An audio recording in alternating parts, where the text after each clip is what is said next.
Hola, hola, amigos y seguidores del archivo Andrade Trevi. Tengo el placer de saludarles una vez más y darles la bienvenida a un episodio especial de Leyendo con Archie, en esta ocasión dedicado al nuevo libro de Carla de la Cuesta, Todo a la Luz. De entrada, me gustaría aclarar que este será el único capítulo que lea de este libro, ya que no me gustaría robarle vistas o ventas a el libro de Carla de la Cuesta. Y lo leo simplemente porque este capítulo se encuentra disponible para que todo mundo lo lea a través del sitio web de Librerías Gandhi. Así que si ustedes no quieren escuchar mi versión grabada, pueden ir a leerlo en esta página. Estaré seguro de ponerles el link en la descripción del video.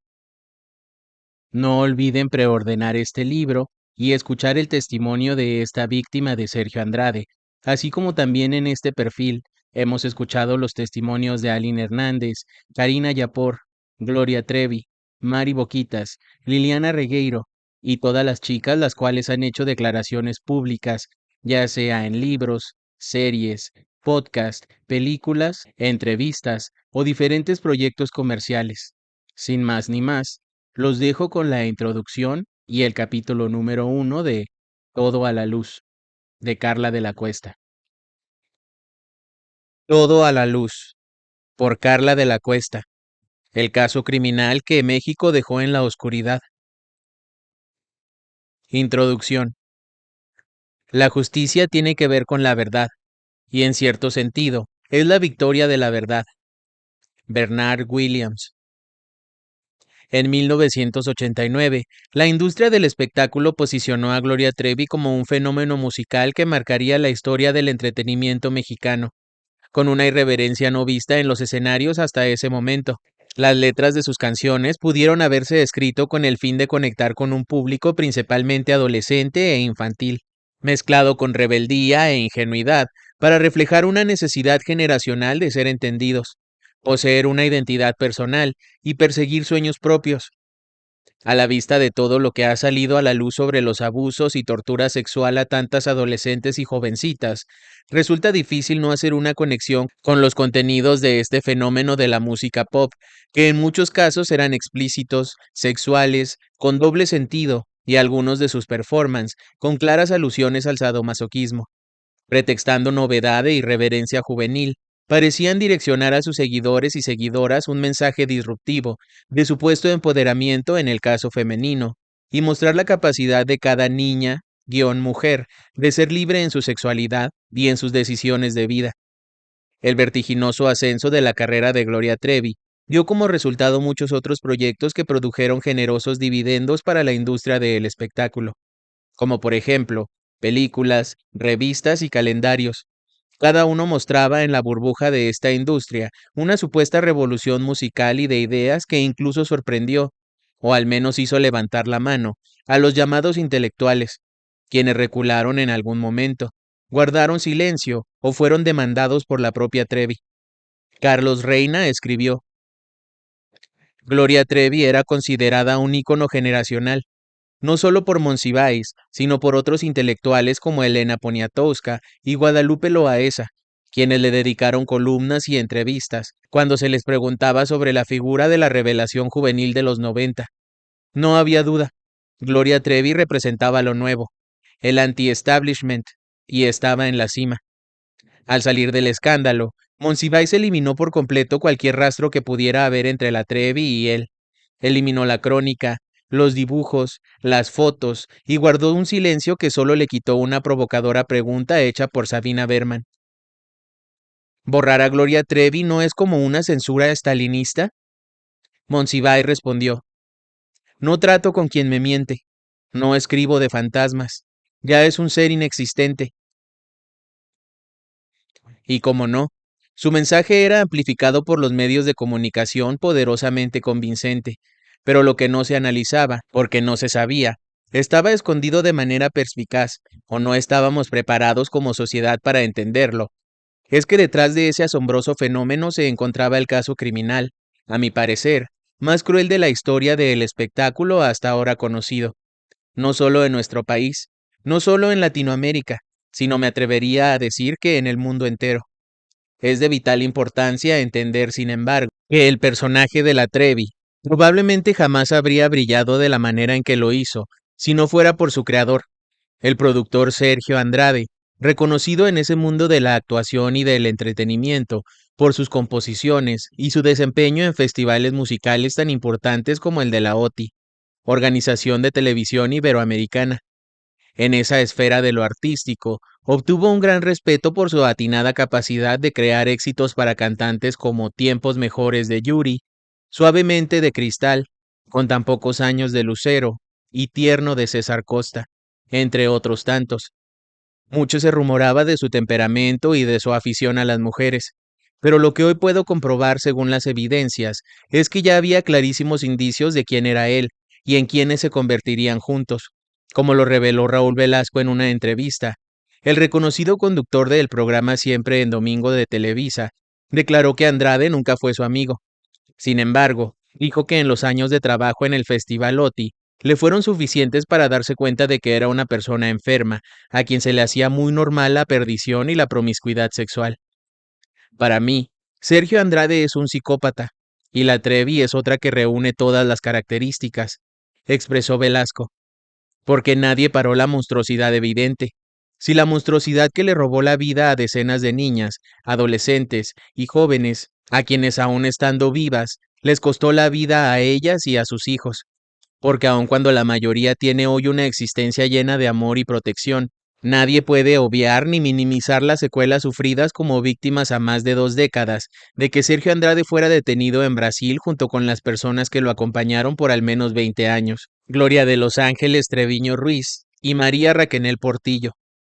Mucho de lo que se ha dicho, aun siendo de buena fe, apenas ha sido correcto. Mucho más se ha publicado irresponsablemente, y peor aún, con dolo, siendo su único fin controlar e influir en la opinión pública. Es conocido por todos que de esta manipuladora manera, muchos han pretendido ganar las batallas jurídicas, pero en realidad no se ha dicho todo ni se ha dicho bien.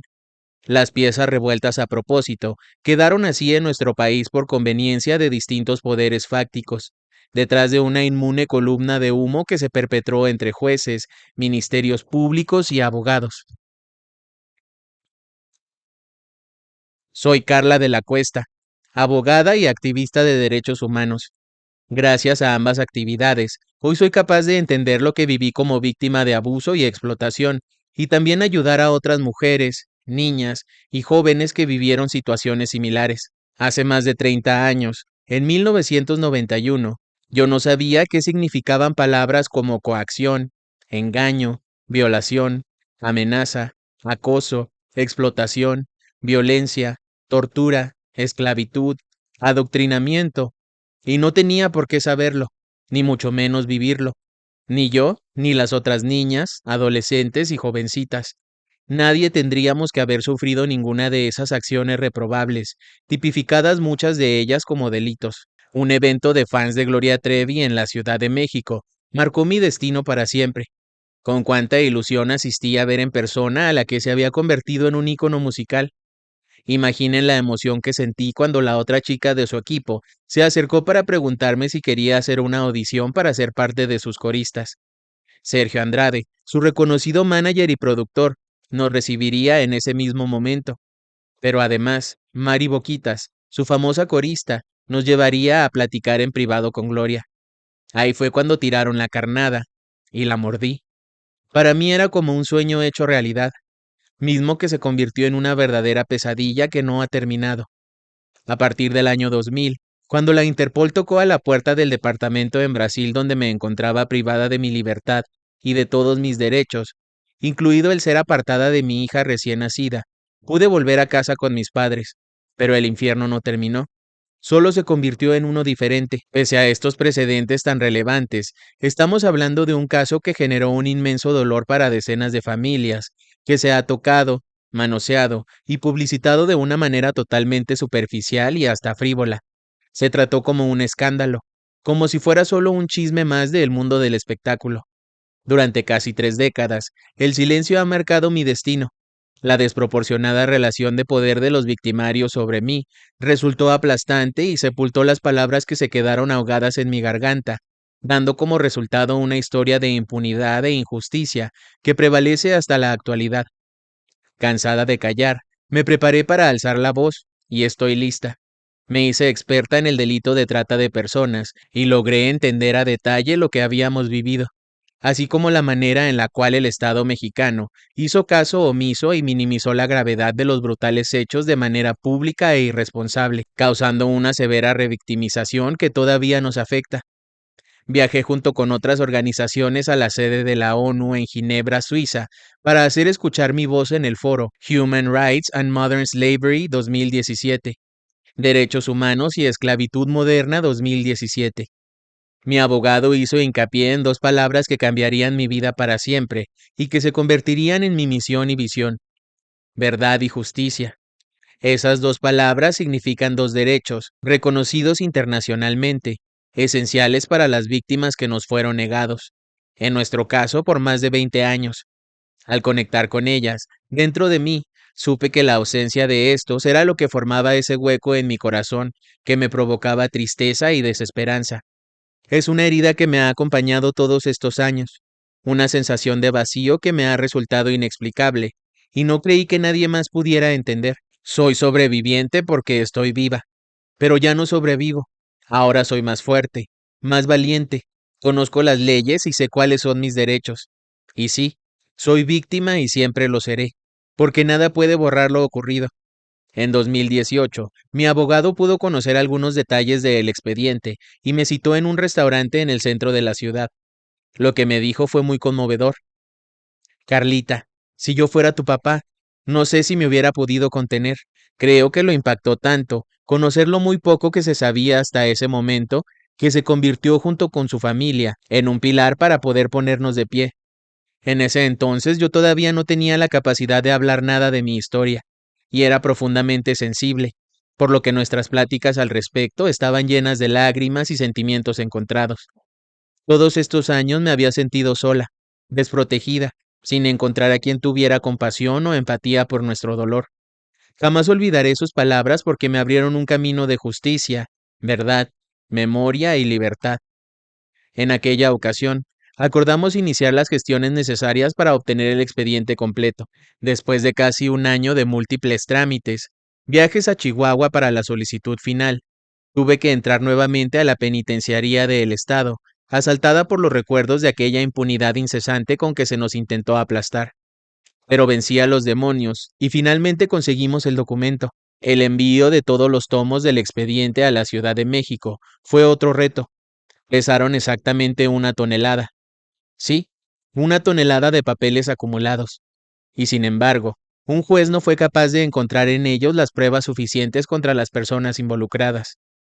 Decidí armarme de valor para leer las declaraciones de algunas de mis compañeras, pero tardé más en animarme a leer la mía, y más aún en leer las de mis hermanas. No podía enfrentar el recuerdo de tanto sufrimiento, y menos el de ellas. No podía. Pero en el momento en el que leí el primer testimonio narrado, y continué uno por uno, dentro de mí empezó a arder poderosamente un fuego que cambió mi percepción. Comprendí que debía ser valiente, porque ya no se trataba solo de mí. Conforme fui avanzando en la lectura y análisis, sentía que me convertía en otra persona. No podía concebir la brutalidad de los testimonios de mis compañeras y los detalles ahí descritos. El asombro se convirtió en un coraje que ya no me permitiría dejar que los graves hechos ocurridos quedaran impunes, en la oscuridad de un lóbrego archivo. Increíblemente, yo misma entendí por primera vez la verdad en su totalidad. ¿Cómo era posible esto? Claro que sabía que todas habíamos experimentado cosas más o menos parecidas, pero leer lo que testificaron en sus propias voces, sentir la profundidad del dolor y el sufrimiento en cada una de sus historias, me abrió los ojos a la crónica de un caso criminal que no tiene dos versiones ni dos caras, la cual no está sujeta a quien la quiera o no creer, y que mucho menos puede verse a través de la sentencia omisa de la justicia de Chihuahua. Callar es lo que hice siempre. Encontrar formas de justificar porque era mejor optar por el silencio, para no tener que vivir el torbellino de la denuncia. Pero después de todo lo que leí, no podía quedarme callada. Volver a dejar todo en la oscuridad no era una opción. Otra vez no. Hablo desde una tribuna avalada por el conocimiento, porque tengo muchos años estudiando múltiples casos de víctimas de este delito, sobrevivientes que, como nosotras, viven su proceso de recuperación desde el silencio, soportando tener que escuchar la versión falsa que los victimarios instauran, desde la negación, desde la confusión, para finalmente, y si tienen suerte, contar la realidad que conocen, pero que no encuentran valor para revelar. Nunca más podría dormir tranquila, sabiendo que pude haber hecho algo y no lo hice, y así cobró forma esta parte de la historia. Me he ido haciendo experta en dicho expediente. Lo he leído y releído. He hablado y analizado con múltiples abogados y abogadas que no litigan en los medios, ni toman banderas acomodaticias, sino que verdaderamente aman la causa.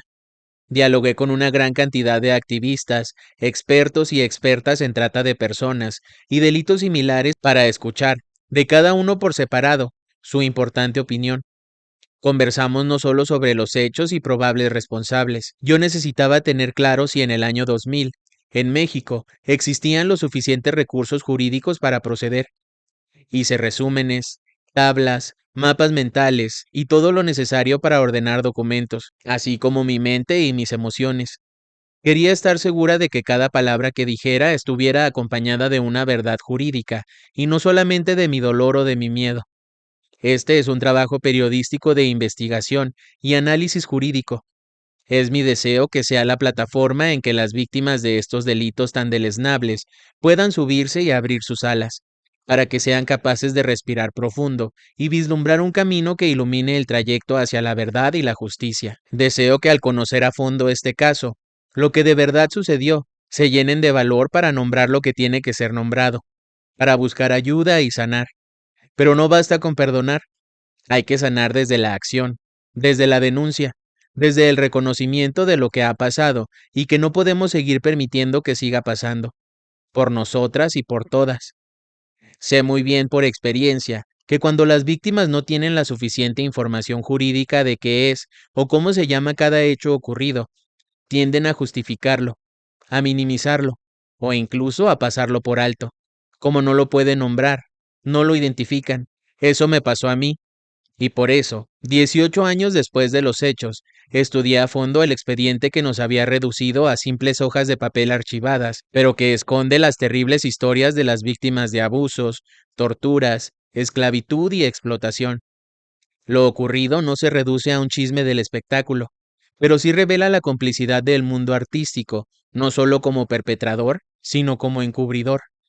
Por eso llegó el tiempo de mostrar las pruebas de lo que realmente pasó, y que quedó plasmado en una tonelada de fojas como testimonios de la vergüenza, ante las cuales jueces, magistrados, ministerios públicos estatales y federales, y empresas cerraron los ojos e intentaron apostar al olvido.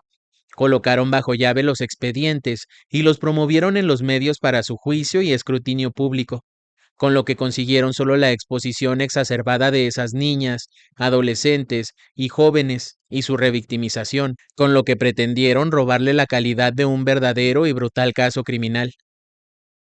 Aquí leerán testimonios de más de una decena de víctimas y conocerán las pruebas desde nuestra propia voz, que desde antes del año 2000 aparecen en el expediente causa penal 319-2003.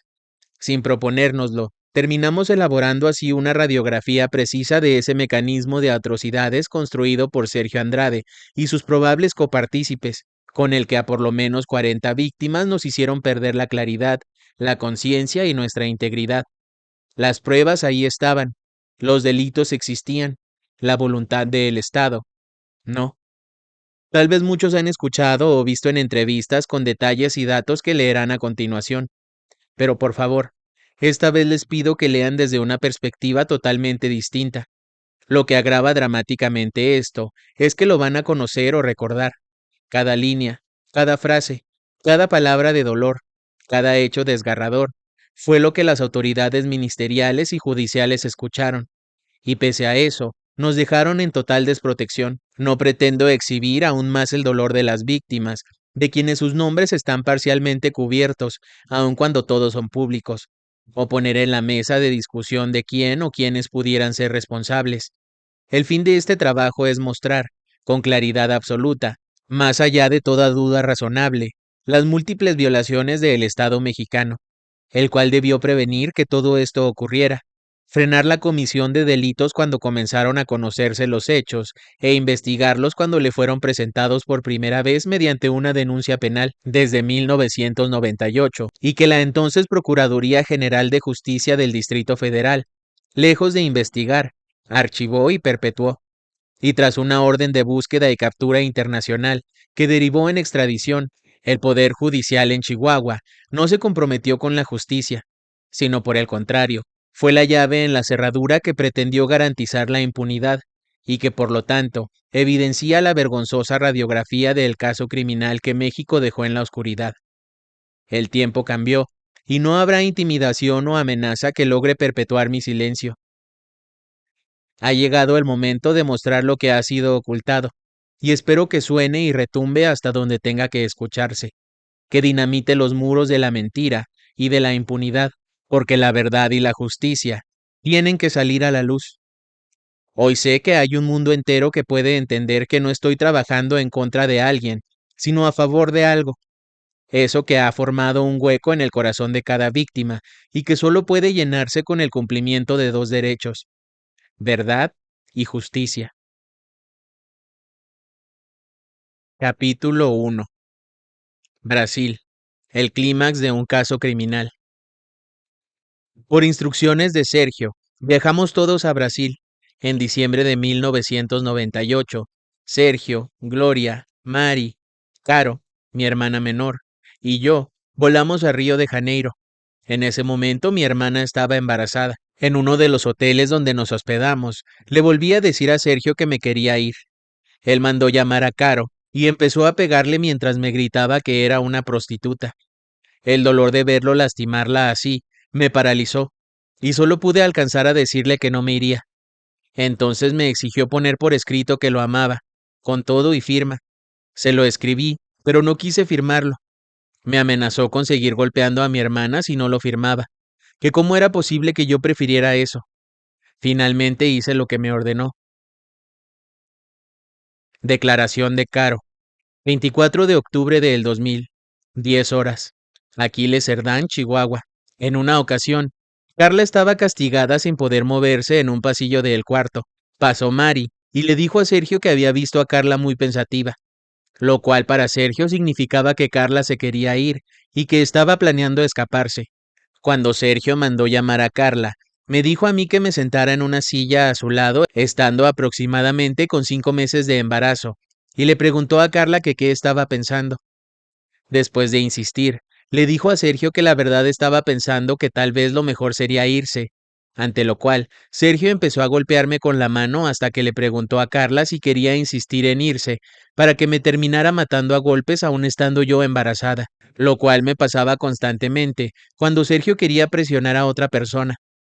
Carla respondió que no se quería ir, que había sido solo una confusión y que la disculpara.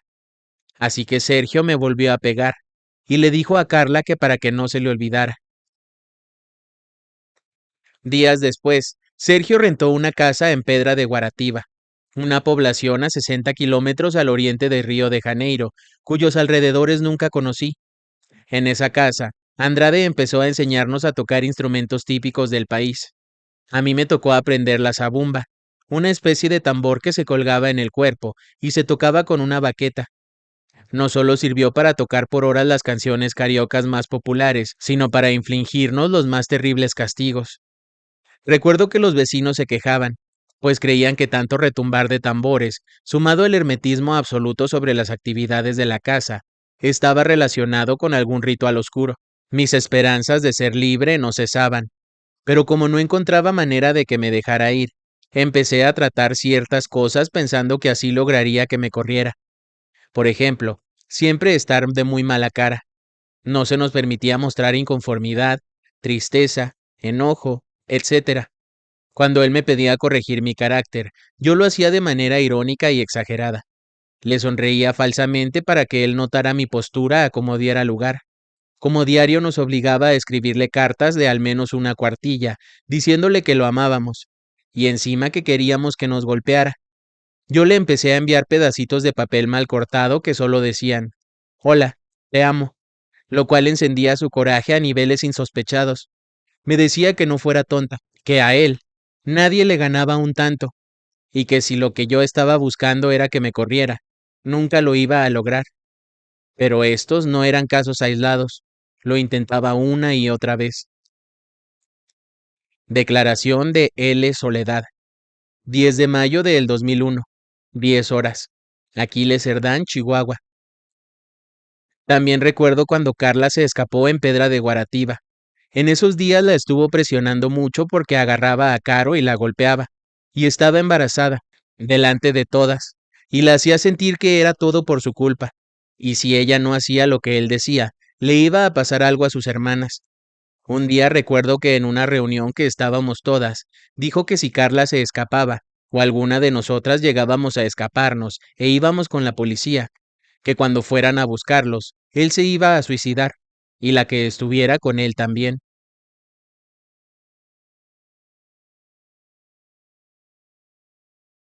A pesar de las constantes golpizas, yo insistía en que notara mi odio, y en hacer cosas que le molestaran, pero me di cuenta de que solo lograba mayores castigos. Me hacían comer cabezas de pollo, o los huesos o desperdicios de lo que había comido él, de lo que habían comido él y Gloria. Muchas veces no sabía qué era, porque me encerraban en la casa del pescador, un sitio sin luz, lleno de moho y mosquitos. Decidí modificar mi actitud para tratar de escaparme en otro momento. Un día, Sergio estaba discutiendo con mi hermana menor, y como él siempre creía que escuchábamos sus conversaciones, decidí meterme a la cocina. A pesar de ello, pensó que lo estaba oyendo. Me llevó a un cuarto y también mandó llamar a Selene. Empezó a pegarle a ella con un cinturón y a mí con los puños, gritándome que lo siguiera haciendo hasta que repitiera lo que según él yo había escuchado, pero no sabía qué decir, ya que en realidad no había escuchado nada. Me amenazó con que cada vez que le respondiera que no lo había oído, él le pegaría 10 veces más a Selene. Así que empecé a inventar cosas, como lo que yo alcanzaba a balbucear. No coincidía con lo que él había dicho. Me advirtió que sabía cómo se me refrescaría la memoria, y mandó llamar a mi hermana Caro, quien para ese entonces ya tenía 7 meses de embarazo. Le ordenó que se desnudara y que se acostara boca abajo como pudiera. Mi hermana estaba sangrando por los golpes. Yo ya no sabía qué inventar, pero traté de armar frases basadas en los absurdos que solía decir él. Finalmente, le preguntó si lo que yo describía era algo de lo que habían hablado, y Caro dijo que sí. Solo entonces dejó de propinarle golpes. Luego me anunció que yo iba a pagar, y empezó a azotarme con un cinturón mientras decía, estos son los de Selene, ahora van los de Caro. Después me golpeó con una baqueta, estos son los tuyos. En esos días, me mandó a una clase de ejercicio donde debía hacer unos arcos doblándome hacia atrás, hasta tocar el piso con las manos. Jamás lo había hecho. Por los azotes que me había dado en la espalda y los golpes en mis brazos, me era muy doloroso siquiera intentarlo. Además de estar embarazada, no tenía la elasticidad para hacerlo. Sergio, sin embargo, me dijo que si no los hacía para la tarde, me iba a ir muy mal. Mientras tanto, me mandó a la casa del pescador, en donde debía estar sin ropa, y a la mitad de la habitación. Cuando llegó la siguiente clase, como no me salieron los ejercicios, comenzó a golpearme con la hebilla del cinturón en las piernas para obligarme a estirarlas y caminar, según él como las modelos. Sonny, quien estuvo presente en esas sesiones, le comentó que no las alargaba correctamente, así que él volvió a pegarme sobre las heridas que ya tenía por todos lados. En ese momento, Sergio dio la instrucción de que aunque fuera de madrugada, si yo no tenía las piernas tensionadas, le avisaran. Al siguiente día, Mari le dijo que se veía que por el dolor de los golpes no podía caminar, pero que no lo hacía correctamente, así que una vez más me golpeó con la baqueta sobre las heridas. Esa misma noche, yo pensaba tratar de escaparme, pero Sonny se quedó a vigilarme. A la mañana siguiente, le dijo a Sergio que me había visto pararme durante la noche y comportarme de una forma rara. Él me amenazó con que, si yo no lograba hacer los arcos, no le importaría matar a mi hermana y al bebé que esperaba, pues contra él nadie se salía con la suya, y que si me quería ir, se lo dijera de frente. Esto era, además de estúpido, un gesto perverso, pues como lo mencioné, él nunca iba a aceptar mis peticiones. Declaración de Selene. 13 de noviembre del 2000, 10 horas. Aquiles Cerdán, Chihuahua. Como Carla no lograba decir nada que le gustara a Sergio, este me dio la instrucción de que fuera por Caro, que estaba embarazada de 7 meses. Le ordenó que se desvistiera, que se acostara boca abajo en la cama, pero le era difícil porque ya tenía el vientre muy grande. Sentí mucho miedo, y le decía que no la golpeara, que mejor me siguiera golpeando a mí, pero se enojó mucho y me corrió de ahí. Luego Carla no podía hacer unos ejercicios, y Sergio la castigó con mucha dureza. Yo la llegué a ver con el cuerpo realmente muy golpeado, y hasta en ocasiones sangrar. Fue en esos días cuando Carla se escapó, y cuando Sergio se dio cuenta, se puso histérico, y nos ordenó a todas que la buscáramos. Sergio se fue en el auto junto con Gloria y María Portillo. Caro, no recuerdo qué otra persona y yo íbamos por las calles del pueblo, y nos fuimos por la carretera buscándola. Sergio se veía demasiado nervioso, enojado, furioso, e iba haciendo muchos comentarios hacia Carla, diciendo que la odiaba, porque sabía que ella lo hacía para hacerle daño a él y a toda su familia, que según él éramos nosotras. Llegó a comentar que él, siempre que castigaba y golpeaba, no lo hacía por mal, y que ni siquiera lo hacía porque se enojara realmente, pero que esa vez no se podía controlar, y que sentía muchas ganas de matarla, que él creía que si la encontraba, eso iba a hacer, que él pensaba que no había problema, que era tan fácil como aventarla a la laguna o a algún baldío. En ese momento todos escuchábamos, y lo que yo pensaba era que entonces yo nunca me podría salir de ahí. En la casa de Araruama, Brasil, un 10 de mayo, Sergio nos dio la instrucción a varias de nosotras para que fuéramos a una cabina a hablarle a nuestras mamás, pero que no nos podíamos pasar de más de 5 minutos, y que Gloria y María Portillo iban a ir con nosotras para verificar que esa orden se cumpliera.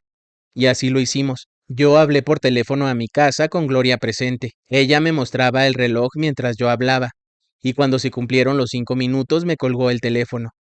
Obviamente no le pude decir nada a mi mamá de lo que ahí estaba pasando. Siempre estaba todo cerrado, y las llaves normalmente las guardaban Sergio o María Portillo. Al parecer, como si lo hubiese planeado, a todas nos empezó a poner una tarea que era muy difícil cumplirla, y el que no cumpliera como él quería, provocaba golpes cada vez peores, y también castigos como el de comer desperdicios y controlar el vómito, y si se llegaba a efectuar el vómito, tenerse que comer lo que se había vomitado. Carla tenía el castigo de siempre, seguir al pie de la letra la lista de reglas que tenía a hacer, todo rápido y corriendo, aun cuando estaba ya embarazada, y aún más el mínimo error, le provocaba golpes en el instante con puños, con lo que Sergio encontrara a la mano, ya fuera un cucharón de cocina, un palo o lo que hubiese. Katy tenía el castigo de lavar todos los trastes en el mediodía y en la noche, y dejarlos impecablemente limpios, sin una pizca de mugre o grasa, porque de no ser así, por cada traste sucio, Sergio le daba un determinado número de golpes. Katy ni siquiera tenía la ayuda de un buen jabón ni una fibra. Nada, porque él decía que no había dinero y que no se podía gastar en eso. A mí me puso el castigo de tener que lavar los baños, solo porque una vez me dijeron que tenía que dejar un baño como espejo, y según Sergio, yo no lo hice. Obviamente, cada día que limpiaba el baño, según María Portillo, que era la que me lo revisaba, tenía muchísimos errores, que ella misma encontraba y los iba apuntando. Después íbamos, ella se los decía a Sergio. Ella me decía que me preparara para recibir los golpes que me tocaban, y yo tenía que ir a desvestirme y acostarme en el suelo o encima de unas maletas para que llegara y me golpeara. Yo en ese momento pensaba que me quería morir, y solo pensaba en que Dios me permitiera morirme, o que por lo menos me permitiera desmayarme y no estar consciente de todo lo que me esperaba. Declaración de Katy, 26 de octubre del 2000, 10 horas, Chihuahua, Chihuahua. Sergio y Gloria se pasaban todo el día viendo televisión y películas, o preparando la comida que solo ellos comían. La alimentación de las demás iba en decadencia, pues lo que comíamos era prácticamente basura. Se ponían a hervir en una especie de caldo, las cáscaras de limón, naranja, cebolla, ajo, tomate, cascarones de huevo y comida en estado de descomposición. Ponían todo a hervir en agua, y eso era lo que nos daban de comer. mientras ellos comían los platillos tradicionales de Brasil, mismos que solo veíamos pasar. En esos meses, yo llegué al límite de la delgadez por desnutrición, pues era casi un esqueleto y el pelo se me empezó a caer. En muchas ocasiones, por obvias razones, vomitábamos la comida, pero eso no era motivo para salvarnos del castigo, pues si la vomitábamos, nos la teníamos que volver a comer, y si la volvíamos a vomitar, la volvíamos a comer, etcétera. Mi hermana Carla se veía obligada a hacer ejercicios muy pesados cuando ya tenía casi 7 meses de embarazo. Obviamente, la que nunca participaba de estos castigos era Gloria. Aproximadamente a los 3 meses de haber llegado a Pedra de Guaratiba, Brasil, mi hermana Carla huyó de la casa, motivo por el cual todos salimos e inmediatamente nos refugiamos en un hotel, pues Sergio sabía la gravedad del asunto, ya que Carla iba muy golpeada. Cuando se le localizó, Mari habló con ella y le dijo que hablara una última vez con Sergio antes de irse, y como era costumbre, después de hablar con él, volvía a ejercer su poder dominante y terminaba accediendo a quedarse, teniendo que pagar con varios castigos su disque error. Declaración de Cari, 26 de junio del 2000, 10 horas, Aquiles Cerdán, Chihuahua. Sergio estaba muy molesto por actitudes extrañas que había notado en Carla, por lo que nos mandó a llamar a todas las personas y nos dijo que si a alguien se le ocurría escaparse y traer a la policía, o si ésta los encontraba, puesto que él ya sabía que los estaban persiguiendo, antes de que las autoridades entraran, él se mataba, y con él todas las que quisiéramos hacerlo. Obviamente, debido al sometimiento en que nos encontrábamos, no había ninguna de nosotras que dijera que no lo haría. Días después de eso, tras haber estado sufriendo fuertes golpizas, Carla de la Cuesta se escapó, por lo cual tuvimos que trasladarnos todos a Playa de Barra de Tijuca, mientras trataban de localizarla. Durante esos días, Caro comenzó con labores de parto y dio a luz a su pequeño hijo. Esas palabras, repetidas en varias y diferentes ocasiones, asegurando que se suicidaría y las que estuvieran con él también, nos aturdían, nos daban miedo. A la distancia, resuenan esos casos de sociópatas y psicópatas que en Waco, Texas y Johnstown, Guyana, obligaron a suicidios colectivos, presas atrapadas, aisladas, si creíamos que era posible que Sergio lo hiciera. Subtema: Peleando por mi libertad. Yo ya había observado dónde se encontraban las llaves y los pasaportes, por lo que en un momento, percatada de que él estaba en la cocina, y mientras yo lavaba ropa, fingí que iba a colgarla al patio de enfrente. Como que vi que nadie me seguía, tomé la llave y me salí corriendo. Sabía que tenía apenas un momento, por lo que no me arriesgué a agarrar también mi pasaporte. Una milésima de segundo podía quitarme la oportunidad de salir de ahí. Ni siquiera cerré la puerta. Alcancé a correr unos metros mientras miraba atrás y lo vi salir. Desesperada, tomé un palo que encontré ahí y me metí a una casa que estaba vacía o abandonada. Iba descalza. Generalmente andábamos sin zapatos, prácticamente sin ropa y con el cuerpo totalmente ensangrentado. Se me veían todos los golpes. Estaba muerta de miedo por lo que me pudiera pasar si me encontraba. Suponía que usaría a mi hermana menor y la mandaría con alguien para hacerme volver. Ni él ni Gloria irían a buscarme para no exponerse en la calle, pero yo estaba dispuesta a atacar a cualquier otra de las chicas que él mandara para amenazarme, aun cuando ellas no tuvieran la culpa de que Sergio las usara para llevarme de vuelta. Una señora que vivía enfrente de esa casa me encontró y me dijo que fuera con ella. Yo le dije que no. Tenía terror de que me vieran mientras caminaba hacia su casa. Después de que me insistiera por varios minutos, sentí un poco de confianza y accedí. Me alojó y me dio de comer. Tenía bastante fiebre, y obviamente todo mi cuerpo colapsó, por lo que me dormí, y quedé de alguna manera inconsciente por no sé cuánto tiempo. Solo recuerdo que deliraba que lograba llegar a Puebla con mis padres, pero que misteriosamente me secuestraban y me torturaban. Peor aún de lo que sufría con ellos. Oía en ese delirio a Sergio decirme: te lo dije, si te vas, te va a ir peor. Al final, pude hablar a mi casa, y le dije a mi mamá que me ayudara a regresar. No le dije lo que me estaba pasando, solo que había perdido mi pasaporte y que me habían asaltado. Quedé en llamarles al día siguiente. Sin embargo, ese día ya no llegó. No sé cómo se llamaba la señora que me alojó. No sé nada de ella. Solo sé que ella hizo todo lo posible por protegerme, y ahora dimensiono su gran valor. Estoy segura de que nunca le agradecí lo suficiente. Según supe, Sergio mandó a otras dos de las chicas a buscarme y les pidió que, si me encontraban, me noquearan para llevarme de regreso a la fuerza. Sin embargo, yo nunca hablé con ellas. Por desgracia, quien habló conmigo fue Mari, quien logró convencer a la señora que me estaba protegiendo de que pudiera verme. Cuando Mari entró al cuarto de la casa en la que me resguardaba, me pidió que hablara con Sergio, que esta vez todo sería diferente, y accedí con la condición de que fuera en un lugar público. Ahí, él me advirtió que si me quería ir, tendría que abortar al bebé que esperaba.